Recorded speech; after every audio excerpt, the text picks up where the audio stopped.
Skozi dež in meglo smo se danes od kanala prebili do Zarščine, ene najzahodnejših kanalskih vasi ob slovensko-italijanski meji, kjer so imeli preteklo nedeljo in ponedeljek pravi sodni dan.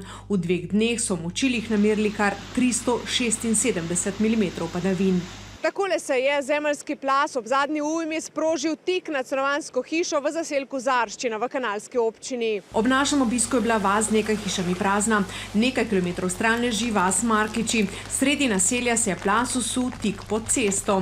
V bližini za potoka pa cesti grozi podor. Začasno so jo nasuli. Številni škodo prijavljajo šele sedaj, saj so si sredi najhujšega pomagali sami. Škoda pa tako še višja, kot so jo ocenili po nekaj dneh. Groba ocena škode naše občine, vseh lokalnih cest, objektov, ki smo jih v prejšnjem tednu uspeli popisati, vključno z gozdnimi cestami, je nekaj manj kot 3 milijone. Tako kot v Brdih, tudi v kanalu sanacije ne bodo zmogli sami, zato upajo na pomoč države. Ob tem pa hitijo z vzpostavljanjem prevoznih poti, ki so za domačine življenjskega pomena.